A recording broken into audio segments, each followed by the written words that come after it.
So Joe Biden today decided he was going to sign an executive order to give some sort of guidance, to give some sort of, stability to this patchwork of garbage, of dung, of feces that's been flung at all the women in the 50 states by virtue of their gerrymandered legislatures.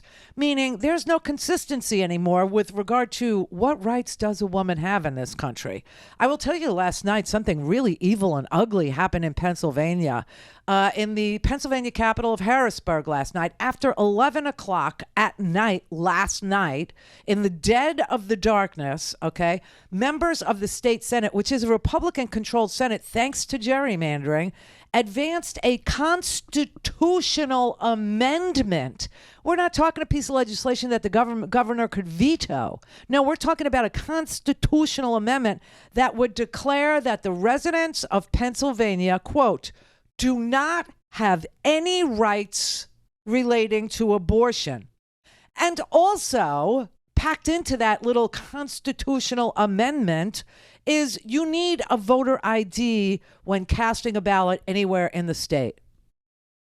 Now, the governor cannot veto such a thing. This would actually have to end up on the ballot. First of all, it would have to go through two different legislative sessions in Pennsylvania, but it would this year and next year.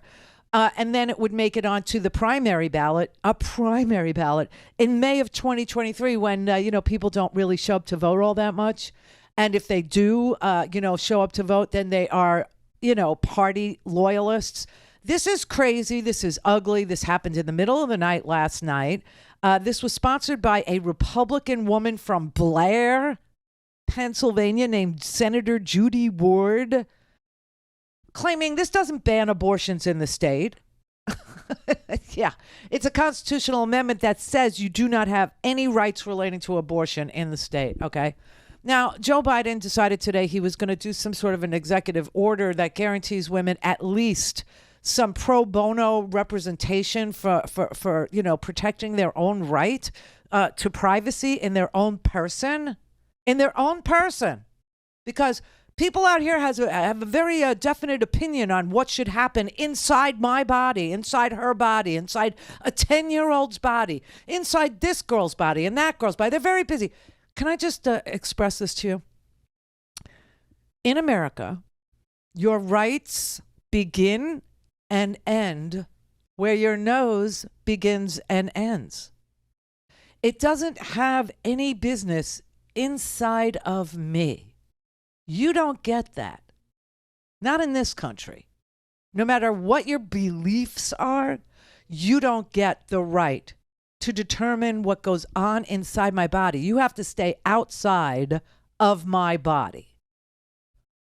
It's just been the way America's been. Anyway, Biden gave a brief speech today, and he apparently heard about this 10-year-old girl too. This 10-year-old girl who was forced into rape. Okay, she was forced to have sex. And then she found out 6 weeks and 3 days after she was raped at 10. She's 10 years old. She's a little girl that she was pregnant. And because it was 6 weeks and 3 days, she couldn't have an abortion in her state and had to go traveling with her parents to another state. Just last week, it was reported that a 10-year-old girl was a rape victim in Ohio. 10 years old. And she was forced to have to travel out of the state to Indiana to seek to terminate the presidency and maybe save her life. That's last part is my judgment. 10 years old. 10 years old. Raped, 6 weeks pregnant. Already traumatized. Was forced to travel to another state. Imagine being that little girl. I'm serious. Just imagine being that little girl. 10 years old.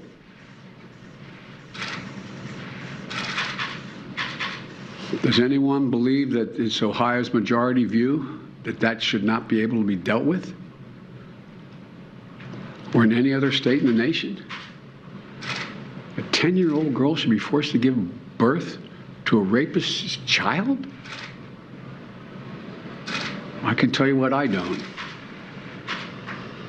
I can't think of anything that's much more extreme. Real. The court's decision has already been received by Republicans in Congress as a green light to go further and pass a national ban.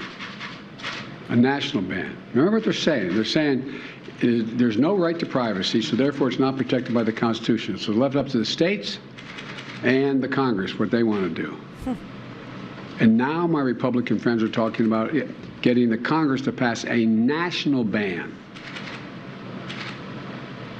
in the extreme positions that they're taking in some of these states. That will mean the right to choose will be illegal nationwide if, in fact, they succeed. But let me tell you something. As long as I'm president, it won't happen.